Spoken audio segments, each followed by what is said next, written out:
Fala pessoal, sejam bem-vindos a mais um vídeo no meu canal. Eu sou o FutePython Trader e no vídeo de hoje a gente vai começar uma nova série aqui no nosso canal, introduzindo a vocês uma biblioteca chamada PyCarrot, uma biblioteca de automatização de Machine Learning. O PyCarrot é uma biblioteca de aprendizado de máquina em Python que automatiza uma grande parte do fluxo de trabalho típico nesta área.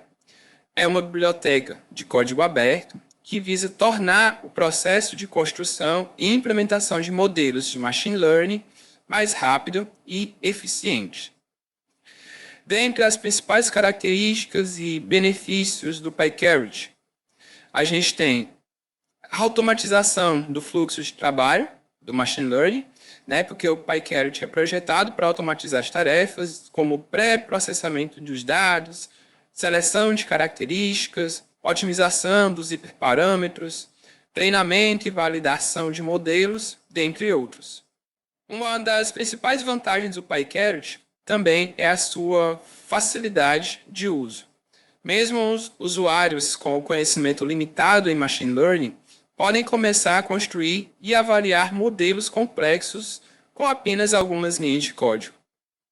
Além disso, ele suporta uma variedade de modelos para tarefas de classificação, regressão, clustering, análise de séries temporais, dentre outras coisas.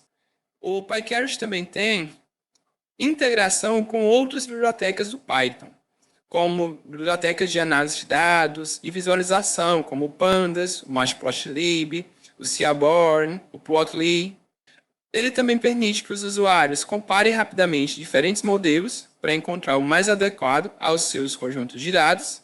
E, além de tudo isso, ele tem uma comunidade crescente e uma documentação abrangente, facilitando o aprendizado e a resolução dos problemas. Então, o PyCarrot ele é particularmente útil para profissionais que desejam realizar criação de modelos, criação rápida de modelos, ou para aqueles que estão iniciando no campo de Machine Learning e desejam uma maneira mais simplificada de trabalhar com modelos complexos. A primeira coisa que você precisa fazer para trabalhar com PyCarrot é instalar a biblioteca. Então, para você instalar, é só você dar um pip install PyCarrot, ele vai instalar. Se por um acaso já estiver instalado no seu computador, ele vai dizer que o requerimento já foi satisfeito. No caso do Google Colab, cada vez que você for executar, você tem que instalar o PyCarrot. Depois, você vai fazer a importação do PyCarrot. E no caso, você tem duas formas de fazer a importação. E vai depender do tipo de problema. Se for um problema de regressão, você vai importar a biblioteca de regressão. Se for um problema de classificação, você vai importar a biblioteca de classificação. A diferença entre modelos de classificação e regressão se baseiam principalmente no tipo de problema de aprendizado de máquina que você está querendo resolver. Por exemplo, o modelo de classificação, ele é um problema de aprendizado supervisionado, onde o objetivo é prever uma variável de saída categórica, que a gente chama uma variável discreta. A variável de saída, conhecida como target ou label, é composta por classes ou categorias. Por exemplo, saber se um time vai ganhar ou não, se o jogo vai ser over ou não, se ele vai ser under ou não. Esses modelos de classificação eles são avaliados com base em métricas como acurácia, precisão, recall, F1 score, entre outras. Nos modelos de classificação que a gente tem no PyCarrot, a gente tem árvore de decisão, random forest, naive Bayes, suporte vector machine, regressão logísticas, redes neurais, dentre outros. Cada um desses modelos é treinado para classificar as entradas em categorias distintas. Já a regressão, ela também é um problema de aprendizado supervisionado, mas aqui o objetivo é prever uma variável de saída contínua. Na classificação, a gente tem uma variável discreta, na regressão, variável contínua. A variável de saída é numérica e pode assumir uma ampla gama de valores. Por exemplo, modelar uma odd prever o preço de uma ação, né? São características de um problema de regressão. As métricas de avaliação incluem o R², o root mean squared error, o mean absolute error, dentre outras. Os modelos de regressão no PyCharacter. A gente tem regressão linear, regressão ridge, laço, elastinet, árvore de decisão para regressão, random forest para regressão, gradiente boosting, dentre outros. Esses modelos são treinados para prever valores numéricos contínuos. A escolha entre classificação e regressão depende inteiramente do tipo de variável que você está tentando prever. No nosso caso, para o nosso primeiro vídeo, a gente vai fazer um processo de classificação, sim ou não, uma variável discreta. Então, eu vou importar a biblioteca de classificação. No nosso próximo vídeo, eu vou mostrar a biblioteca de regressão. Depois, agora a gente vai importar as bibliotecas e as funções que a gente vai utilizar. Vou importar o pandas e o numpy, o warnings, drop result index e o plot profit acumulado, que são as funções que a gente utiliza normalmente aqui no nosso canal. A base de dados que eu vou utilizar vai ser uma base de dados do Futebol Data, mais especificamente do Brasil Série A.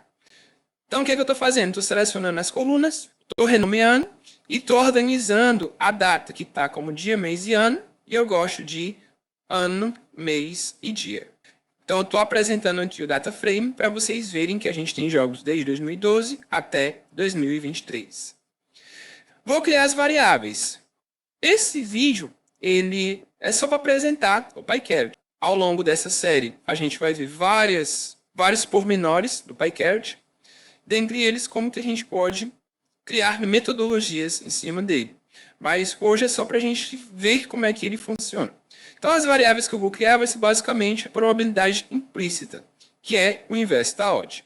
Vamos inicializar o nosso modelo. Para a gente inicializar o nosso modelo em processos de classificação, a gente precisa criar o que a gente chama de coluna alvo, que é o nosso target, não, o nosso label, que vai ser a nossa coluna back home, que ela vai receber 1 quando o mandante ganhou e vai receber 0 quando o mandante não ganhou. Então, essa vai ser a nossa coluna alvo, né? Se a gente for visualizar o nosso data frame, a gente vai ver que ele acrescentou uma coluna, né, que tem apenas 2 índices, 1 ou 0. Quando o mandante ganhou, recebe 1. Quando ele não ganhou, recebe 0. Depois, a gente vai separar os nossos dados em treino e teste. O meu treino, eu vou lá na minha coluna data, vou olhar o ano e vou pegar valores abaixo de 2022. Então, como treino, eu vou utilizar desde 2012 até 2022. E como teste, eu vou utilizar o ano de 2023 para frente. Então, vou executar. Aqui eu vou dizer quais são as nossas features, que vai ser as variáveis que a gente vai criar. Aqui você vai colocar todas as variáveis que você quer inserir no modelo. No meu caso, só as probabilidades. E aqui a gente tem a nossa label, né, que vai ser o back home, que é o nosso alvo, que a gente vai querer receber a indicação 1 para a gente fazer o back home, 0 para a gente ficar de fora daquele jogo. A gente agora vai configurar o nosso ambiente PyTorch, né? O nosso modelo é de classificação. Então, o que a gente precisa? A gente precisa criar o nosso setup. Para a gente criar o nosso setup, a gente utiliza o data, né? Dizer para ele qual data que ele vai utilizar.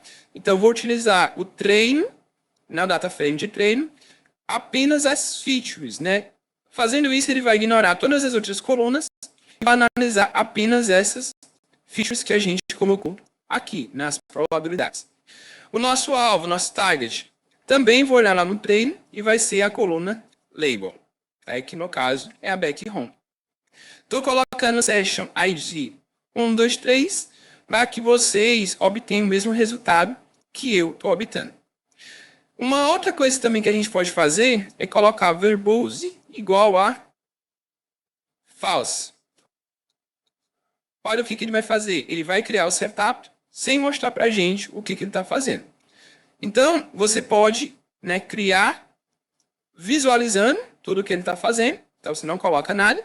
E se você colocar verbose igual a false, ele não mostra para a gente. Então, eu vou deixar nessa configuração aqui variables igual a false, e nas outras eu vou deixar para ele mostrar para vocês verem o que ele está fazendo. Depois eu vou comparar os modelos para a gente encontrar o melhor. Coloquei aqui como sendo opcional, porque se você já souber o modelo que você quer fazer, você simplesmente já na hora de chamar o modelo, você já coloca o nome, né? Aqui a gente tem a sigla do modelo, o nome do modelo, e aqui a gente tem as métricas de avaliação. Né? A primeira, a acurácia. Então ele vai fazendo aqui o teste, né? vai fazendo o processamento para cada um dos modelos, e aí ele vai dizer para a gente qual é o melhor modelo. Para isso eu vou dar um print best model, e aqui ele vai dizer o nome do melhor modelo para a gente.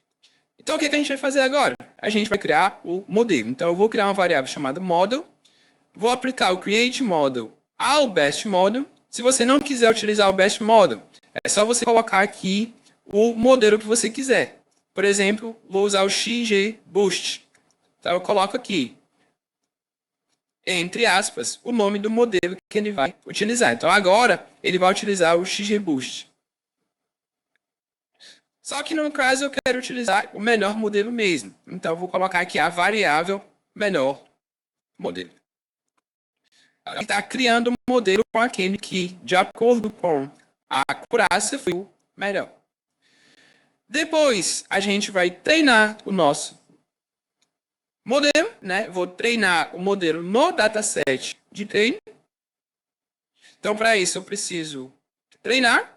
E agora eu vou fazer as previsões. Então, para isso, eu vou aplicar o Predict Model, utilizando o Final Model, que foi esse aqui que eu finalizei. E aqui eu vou colocar qual é o dataset que a gente vai utilizar. No nosso caso, o nosso dataset é o teste DF. Tá certo? Fazendo isso, né, temos aqui as métricas que ele utilizou para o modelo Naive Bayes. E agora a gente vai para os resultados. Se a gente for imprimir aqui o DataFrame Predictions, olha o que a gente vai ter. A gente vai ter as informações, né? A gente só tem os jogos de 2023, o resultado. Aqui o Back Home e aqui a gente tem o Prediction Label. 0, ele está mandando a gente ficar de fora. 1, ele está mandando a gente entrar. E aqui a gente tem um Prediction Score, que é uma taxa que a taxa de certeza que ele tem para aquela previsão. Então, o que é que eu quero? Eu quero que o Prediction Label seja igual a 1, né? Eu quero ver esses resultados. Então, eu vou criar esse filtro. Né? Então, eu vou adicionar esse Prediction Label ao nosso DataFrame Test e vou filtrar apenas aquelas que a predição é igual a 1. Vou criar a coluna Profit, né? Quando o resultado é H, eu vou ter a odd menos 1 como sendo meu Profit e Profit menos 1 em todos os outros resultados.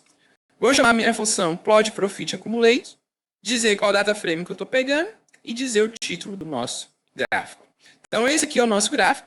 Claro que é um modelo horrível, né? Porque eu estou utilizando apenas 3 variáveis, né? 3 probabilidades para a gente criar o nosso método, né? A gente está utilizando as odds da Pinnacle. A ideia do vídeo não é mostrar um método para vocês, mas sim mostrar como que a gente pode utilizar o PyCarrot para criar um modelo de classificação. Se você gostou desse vídeo, deixe seu like. Se ficou alguma dúvida, escreve aqui nos comentários. Nosso próximo vídeo, eu vou apresentar o modelo de regressão. E é isso. Agradeço a atenção de todos, um abraço e até o nosso próximo vídeo.